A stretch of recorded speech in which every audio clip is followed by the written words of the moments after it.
বিড়ি খেয়ে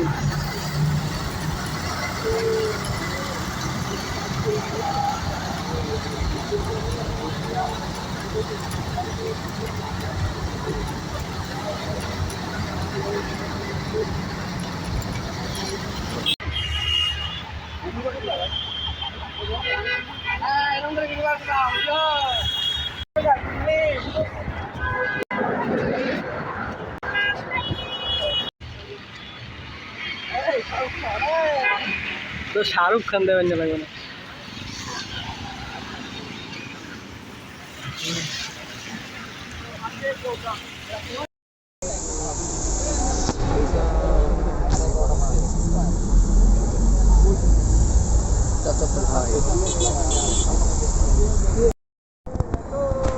পাপড়ি নয়ন কিসে পাই নয়ন এই কাহিনী নো ভাই ওই ভিডিও কোন ভিডিও হ্যাঁ কোনটা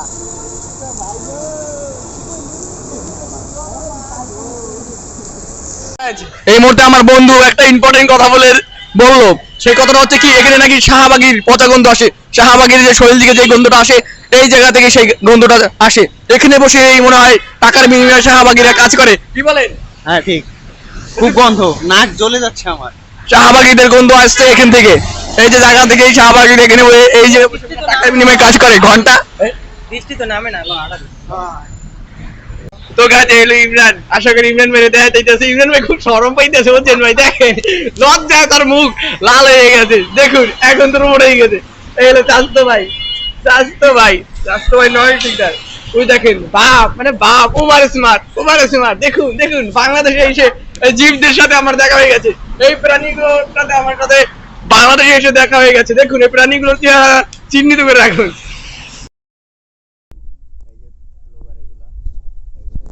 রিভার যাইবে আগে কাজ নয়, এটা প্রিপারেশন নিতে আছে যে তার শিখবে প্রিপারেশন নিতে আছে কামদা। ঠিক আছে, আমি হলো ব্লগার, আর তো চেনে নি, ঢাকা শহরে সবাই চেনে। ও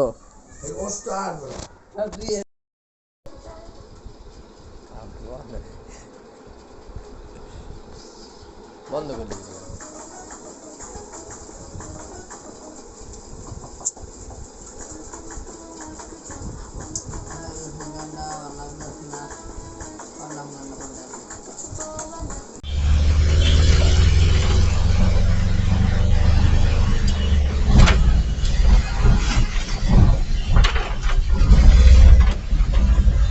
তো বৃষ্টির জন্য ঠিকভাবে মিররে দেখাও যায় না। বৃষ্টি একদম বৃষ্টি বৃষ্টি, পুরো বাংলাদেশে মনে হয় বৃষ্টি। আমি বরিশাল থেকে এসেছি, সেখানেও বৃষ্টি। মাদারীপুরে বৃষ্টি ছিল, এখন ঢাকা এসেছি, ঢাকাও বৃষ্টি ট্যাপ ট্যাপ ট্যাপ ট্যাপ করতেই আছে।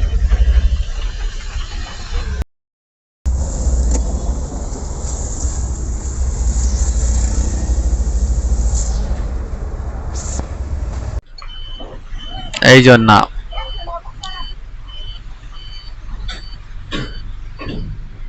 পাশে যে নামে গেলে আমার পাশে তখন যে ছিল এই মুরব্বী, সে যাইতেছে চলিয়া। আমার সাথে অনেক দূর থেকে এসেছে, একদম গৌনদী থেকে এসেছে, এখন সে চলে যাচ্ছে যাত্রাবাড়ি নেমে গেল। তো এখন সে যাত্রাবাড়ি নেমে গেল। আমি এখন সায়দাবাদ নামা লাগবে মনে হয়, সায়দাবাদ নামতে হবে, কারণ হচ্ছে ওদিক মনে হয় জাম, সিবি চত্বর দিকে যাবে না মনে হয়, এর জন্য সায়দাবাদ নামতে হবে। সায়দাবাদ থেকে কত সময় লাগে এরপর আপনাদের জানাবো। তো এখন দেখি কত টাইম।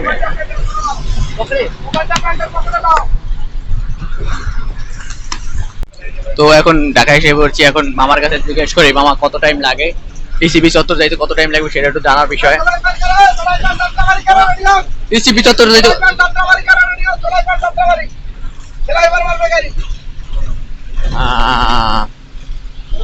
টিসিবি চত্বর যাইতে কত টাইম লাগবে মামা? টিসিবি চত্বর যাইতে কত টাইম লাগবে? গুলিস্তানের মন্দির গুলি 10 টাকা নেবে এই যে। আমি তো পড়তে জানি না বুঝছেন। আচ্ছা আচ্ছা। তো গাইস এখন বোঝা যাচ্ছে যে বয়সটা কতটা ক্যান্সেলেশন করতে পারছে। এতদিন তো বাইকে ভিডিও বানিয়ে দেখাইছিলাম, বাসায় ফ্যান সেটে দেখাইছি, এখন বাসে আছি, দেখা যাচ্ছে এই মুহূর্তে দেখা যাবে যে কতটা ভয়েস ক্যান্সেলেশন করতে পারে। বাসের ছাউনে কতটা ক্যান্সেলেশন করতে পারে সেটা এখন দেখার বিষয়।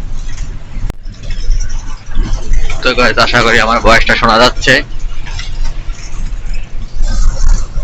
তো এখন আমি পদ্মা সেতু পার হলাম এই মুহূর্তে, পদ্মা সেতু থেকে যেতে আসছে এক জায়গায়।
मुझे मेरे दोस्त वापस चाहिए, मुझे अकेला नहीं रहना। मैं समझती हूँ ये मुश्किल আবার বলো কি আছে?